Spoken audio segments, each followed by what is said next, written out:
Hey, and welcome to Matt and Jess TV. I'm Matt Roast here with Jessica Bunbun, and this is our Bad Sisters Season 2, Episode 4 reaction and review. Now, I know Bad Sisters is only a couple of seasons in, and we hope to have many more years of that, but I'm going to go ahead and propose a spinoff right now. Mm-hmm. We're going to entitle it Bad Thieves, and this is just going to be about bringing in Becka and BB to go into break into other people's houses and do a really terrible job at it. Okay, first off, Becca, bunnies are not creepy. Second of Yeah. all, BB, if you are going to take somebody's pet, especially a bunny, you can't just let them run out into the world like that. It's just not gonna make it. It was the part of the episode that actually just made me feel sick to my stomach. And I know that it's not real, and I know that it's not happening, but I know that people dump their bunnies out into the world all the time being like, oh, they'll be fine, they're bunnies, there's bunnies everywhere, and it's not the same thing,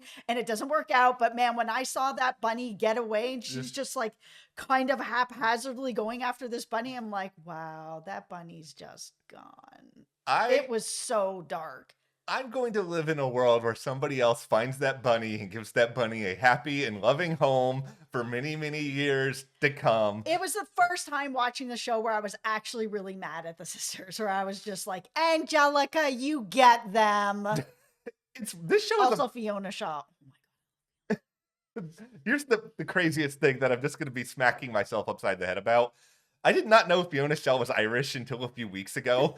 And now all of a sudden I'm like, oh, that's why Fiona Shaw probably really wanted to do this show outside of the material. She didn't have to go anywhere. And she could actually just stay home once in her life and do a show. This is the most complicated season for me because of Fiona Shaw. Yeah. Because I love her so much. I'll watch anything that she does. And I know she's supposed to be the person who's like, you know, antagonizing the sisters. And I'm supposed to be rooting for the sisters. And I was rooting for the sisters, and I am still rooting for the sisters, but I'm also rooting for Angelica. I find that like I'm really back and forth this season, because sometimes I'm like, yeah, this is really unfair what Angelica's doing to them, but then on the other hand, BB stealing somebody's pet and then just letting them out into the world, I'm just like, no, Angelica, you got this, girl.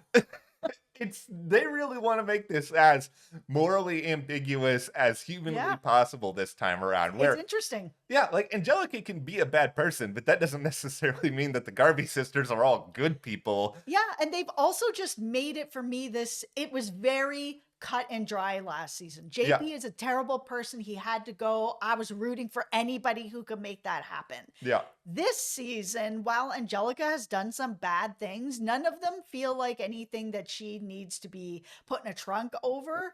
And it's the same for the sisters. You know, they're doing some bad things, but it's nothing to be put in a trunk over. So then let's say that Angelica is the person who's being dumped out of the truck, which both of us have leaned in that direction ever since the premiere. Like, what's the motive there for that? Like, why would you do that? That's a big thing we're going to talk about here, among other things, because there just are two other moments in this episode that really just made me laugh hysterically in a way that I really appreciated. But before we go into any of that, hit that subscribe button now, because we have so much more coverage coming of Bad Sisters this season, in addition to, of course, a lot of other great Apple programming, including Silo, and then also before, one of the greatest shows that nobody seems to be watching for some reason that is completely unbeknownst to us. We are also covering Dune Prophecy exclusively in video weekly reviews over on our Patreon. It is the only place that you can get those reviews from us. And it also really helps support Matt and I here at the channel, so we can continue to bring you videos every week here as well. So thank you so much to everybody who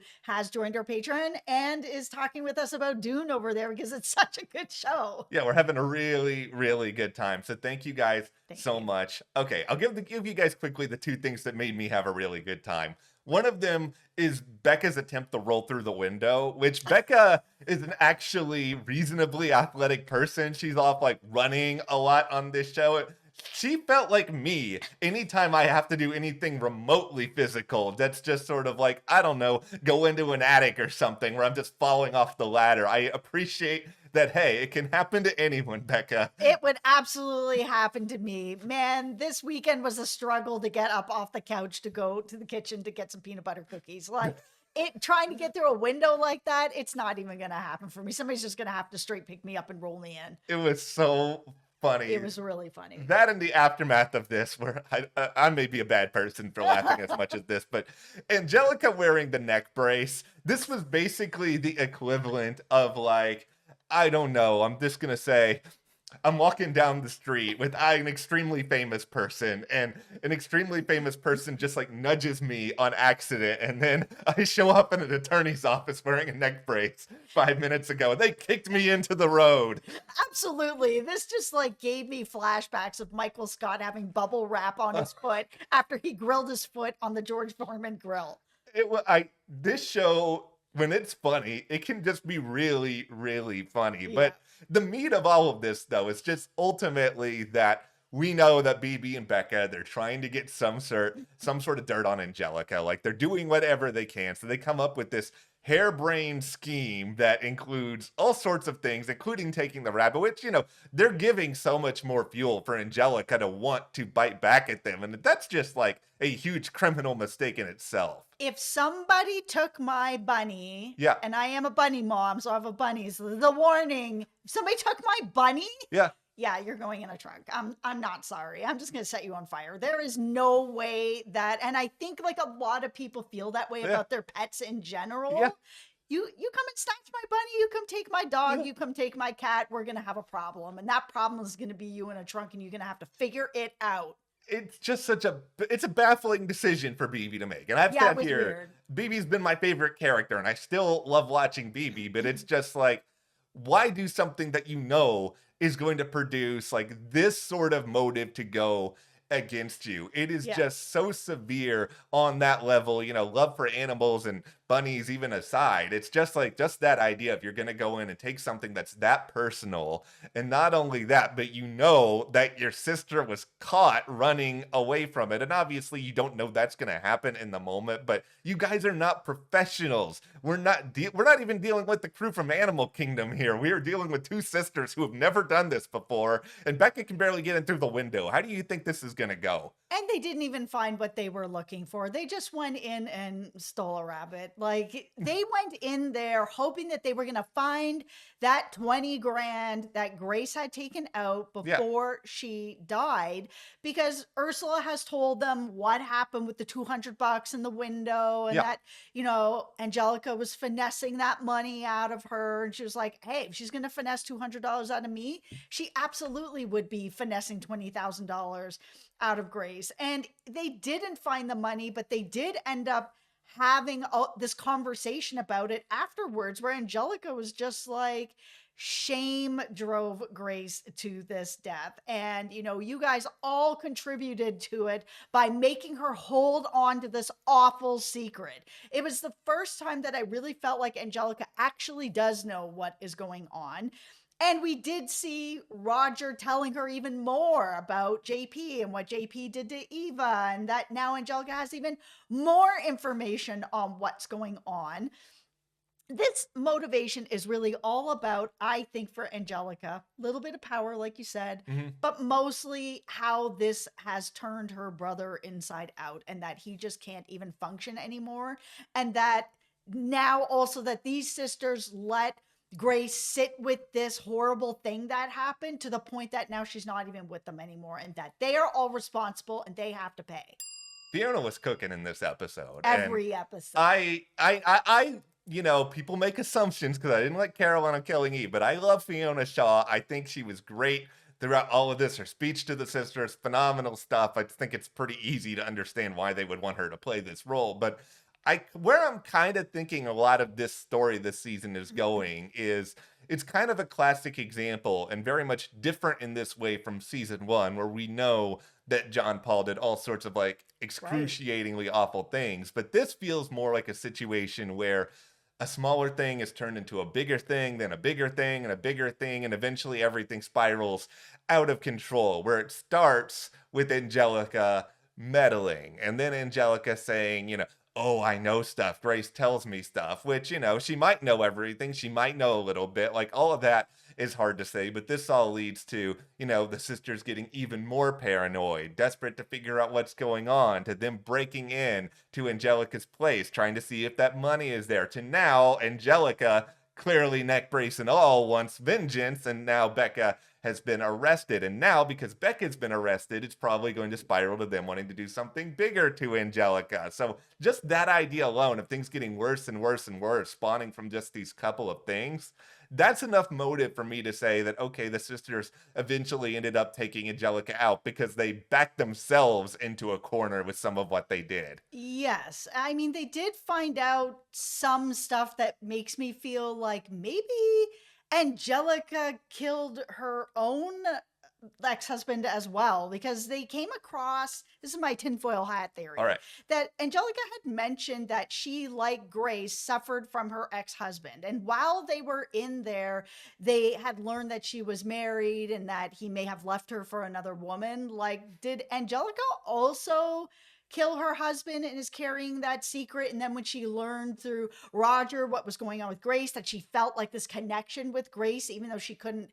admit what she did to her own husband, but she felt this connection to Grace, and Grace just didn't know, so she didn't feel the same connection. I feel like Angelica is just projecting her own, what she may have done to her own husband, on all of these sisters. That's just this horrible thing to have to carry this burden, and this is what's happening. They're all going to pay for it. And that they are not good enough to take care of Grace's daughter. And that's where she's getting into being kind of a creep show with that as well. Okay, first of all, that's a great theory, because I think that there's a legitimate chance that that's what's going on with her, because we've all seen, maybe not to the extreme that, okay, somebody has killed somebody in the past and they're trying to make up for it, but we've all seen those people who have done something bad, Right. and then they are sort of like, oh, look at me now. I'm doing charity. I'm helping out around the Right. community. I'm such a good person. Everybody kiss my ring. And Angelica clearly seems like that sort of person who wants everybody to think she's great and amazing. But if you try to cross her, she's going to try to dig up as much dirt on you as possible, because then she can still say, you're the bad one. I'm the right one. See what I figured out. Everybody support me. It is so weird that she is like putting together a room for Grace's daughter. Yeah. She must have a plan that she is trying to take down the sisters in a way that none of them would be able to be like proper guardians for her, that she feels that she's going to end up being able to take on Grace's daughter. And for me, that theory of the idea that she also killed her own husband, and that she feels this connection to Grace in that way, and that she feels like the sisters pushed her into doing this. She just feels connected to her, that's why she's like, oh, and now, Grace's daughter's coming to the grief counseling, and that, I am helping her with all these other things, that I'll be able to bring her in. Which brings me to this theory that one of our commenters, Diane, this theory was straight fire, so good. Yeah. The idea that maybe that Grace's daughter would be the person that kills Angelica, and that then maybe the sisters are cleaning it up for her. I think this is a legitimately interesting theory that could play It's out good. on the show, just because what we have seen so far is that, yeah, Blanett has gotten closer at this point to Angelica. And I think that part of it is 100% there. And Angelica sort of sees herself as some sort of mother figure, going to sporting events, doing X, Y, or Z. Buying her a helmet. Yeah, all these things that sort of put her in that position. But, and this is where, as much as there are times I can sympathize with Angelica, you basically have made her a bedroom in your place. So creepy. It is so unbelievably creepy that if I am Blanett at this point and I'm over there and I see that, and that she doesn't have any kids over there or anything like that, you're gonna be just like, okay, what's going on? There's a difference between, months go by, the two form some sort of connection, and Blanett is maybe like, can I come and stay with you? And then Angelica's then like, sure, I'll get a bedroom together. To already have it, that's just basically suggesting that all this is premeditated in a way that is highly uncomfortable, that would put somebody like Blanet's guard up a little bit. And because what Blanet has gone through at this point in her life has been so dark, I don't think it's out of the realm of possibility that something like this could end up happening. And then, of course, the sisters would be in a position where they would want to do what they could to help her because she's a child. Yeah, and that's the thing. I mean, for this show being Bad Sisters, they've actually not killed anybody yet. They're just the cleanup crew. So it would be so on the nose for this show to have another season where they're not killing somebody, but they're on the cleanup crew to try to protect somebody in their family. I remembered now that there is a third moment in this episode that made me laugh out. Roger and Ursula, where Roger, who's been a complete, shell of himself for the majority, he just developed some liquid courage in this episode, and then he's just suddenly all, how you doing, to Ursula. It's so weird. And Ursula's going through enough here, Roger. You do not need to put this on her at this particular, what's the ship name for Roger and Ursula? There isn't one. Is it Birthistle? No, there's nothing happening there. Ursula. Yeah, it's really bad. No, I really like the Roger character. That's where things get so weird, is that, Angelica's up to all this terrible stuff. Like, I don't want to see anything happen to Roger. I find Roger incredibly fascinating. He's so endearing. I feel really bad for him, which I think we're supposed to. Yeah. Which I think for me is why I am so torn back and forth, besides my love for Fiona Shaw, why I am so torn back and forth of like, this season of, do I want the Bad Sisters to be able to come together and take care of everything, or do I want Angelica to? Because Roger plays a part in my heart with all of this. He really loved Grace. He really helped her out, and he couldn't hold on to what he had done. And he is a shell of a man, and he is broken down from what happened. And it all it makes it so complicated this season. And then even more so, let's throw in Ian, which... At the beginning of the season, I thought she was going to be marrying Roger. She's not. She's marrying random Ian, who has shown up here, who now is threatening Angelica as well. He's in it. Yeah. You have officially crossed the point of no return now, Ian. And I don't know how exactly you think this is going to go, because this is the other tricky thing about it. We know the sisters are going to protect each other. Like, that part of it is certain. But are they going to go that far to protect somebody outside of it, even if it's somebody who is on their side? Because let's face it, if there ever is somebody who needs to be a fall person for all of this, I'm not putting it past them that they end up incriminating Ian. And yeah, they'll feel bad about it, but it's like, better him than us, I guess. Yeah, I mean, it's possible. That is something I think that they would do, but I am still feeling tinfoil hat that even Ian are going to end up in some sort of relationship, that there's going to be it feels like something is cooking. It really does. And I said this before as well, I still stand on it, that in grief, people hook up with people that have lost somebody together all the time. It's really super common. So I could see that happening here as well. I would much rather see this than Roger and Ursula. Like, I will at least throw that part out into the universe here. I think really one of the big themes of Bad Sisters this season is, how do you help those who are left behind? And ultimately, that's a lot of what happened with Grace in the aftermath of that. Did she have enough help after she was left behind after everything with JP? And then, Roger, was enough done to take care of Roger? Because like you've said, that's a big motive, presumably, for Angelica to do what she's done. Is enough being done for Ian at this point? Yeah, Ian is still seemingly close to the sisters, but are they just going to end up using him? Like, there's a lot of just like fascinating narratives woven together about this. And then let's throw in that Becca's pregnant. For no reason. I was just like, do they not know what to do with Becca this season? Now she's got she needed this love interest the first season. Now this season she has another love interest that's getting complicated now, where she's dumping Joe and maybe back with Matt, or maybe not with Matt. It's just like, she can be the messy love interest sister without the pregnancy. Yeah, I just didn't need this storyline. I don't know if this is just a symptom of them being like, oh, we want another family member in here to complicate things moving forward, but it feels like that's more of a season 3 storyline than a season 2 storyline. And at this point, it does feel like they just wanted to give Becca something dramatic because they knew they had all this big material. And here I was last week being like, oh, I want Becca to have more story, more material. And they're like, okay, here you go. Here's a pregnancy story. And now I'm like, no, can we take it back? Yeah, I'm not interested in the pregnancy story at this point. It's not really adding anything. It felt like it was just kind of, I don't know. It's just tacked on to what is a really rich story this season that I'm just like, I didn't really need it. It's not moving anything forward at all. It's not really connected to anything at this point. So why is it here? Would there have been another way to bring in Matt Claflin beyond this? Because I like Matt Sure. Claflin, and Yeah. I'm happy that we're getting a little bit more screen time with him. But yeah, I didn't need a pregnancy story to be one of the reasons why things are getting so messy and so confusing. Is Houlihan one of the worst detectives ever? Every time she's on the screen and she's Yeah. talking to people, she just gives away the whole cart every time.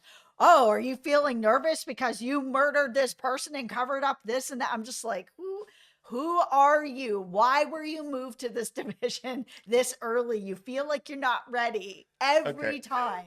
This is a part of the new Bad Sisters extended universe where we have bad sisters, bad thieves, and we also have bad detectives. Bad And detectives. the good thing about this is But that she's funny. it'll help the bad thieves get away after they commit their crimes, that they have the bad. Yeah, I really enjoy watching Glenn. And I mean, I think there's always a chance that she just stumbles into something just because that happens on these shows sometimes where, somebody gets lucky. She might get lucky and get a clue or two. But does that mean that I think she's going to win at the end of this? No. Yeah, no, she's funny, but at the same time, I'm just like, I just don't know why Loftus hasn't reeled her into some degree because she's not really getting where she needs to get to by just kind of like throwing up everything that she's got. Yeah, and it all kind of comes back to this weird idea that there are some critics out there poo-pooing this season a little bit and just being like, Really? oh, it should have just been a one season Oh, thing and not stop. and I'm just sitting back and being like, is season 2 reinventing the wheel? Is it giving us some genre defining television? No, but at the same time, I really like these characters. I Mhm. like that they've stuck somewhat to the format of Yeah. season 1 where you have a mystery. I mean, this time it's a different sort of mystery. It's Mhm. a little bit more like White Lotus-y where we're trying to figure out who died. Yeah. But it's also, you've got the sisters trying to combat nosy people and, first season insurance adjusters. Now you've got Houlihan and Loftus that are out there. It's a very similar format in a way, but I kind of like this show now. It's just this comfort show where I sit back, I watch some people do some terrible things, I laugh, I have a good time, I theorize, and I move on to the next week. Sometimes you just need a comfort show or a comfort movie, and then you find yourself eating peanut butter cookies and you Yeah. watching Hot Frosty on Netflix. And it's just Okay. the way that it is sometimes. I know that this show is much better than Hot Frosty, but sometimes you just want to go and connect with people that are just having a time. Hot Frosty is what Liz Lemon pitched somebody in an episode of 30 Rock. How is that? That is up there with Human versus Hamster, which I saw a trailer for and I was just like, what was somebody on when they greenlit this? I like Sarah Sherman from SNL. Why is she hosting this? But there are some really baffling decisions that people make out there. No, But bringing back Bad Sisters for season 2 is not one of them. no, I know. And All kidding aside, this season has been really good. For me, it's at the same level as season 1. Yeah. Season 1 took some really big swings that had some really great twists. This season already has taken some massive swings. I mean, they killed off a major character right Yeah. near the beginning. It's just it's amazing to me that there aren't more people watching this show and that anybody would be out there poo-pooing a show that's willing to take huge risks like this, because that's not a thing that we get No. every week. no, I'm having a great time. And you know what? You other critics, you can suck it. I don't care. This Oh, sucks to suck. Okay, well that's how we're gonna end this Bad Sisters season 2 episode 4 review. That's right. Enough of the good stuff. We're gonna drag some people. Yeah. All you critics out. No, I'm just kidding. Everybody's got their opinion on what they want. But some opinions are wrong. But okay, you can hit that subscribe button now. Also check out our coverage of Silo as well as before, and you can support us further. Join our Patreon. Check out our exclusive video coverage of Dune Prophecy right now. That link is in the description. Thank you guys so much. We'll see you here next time.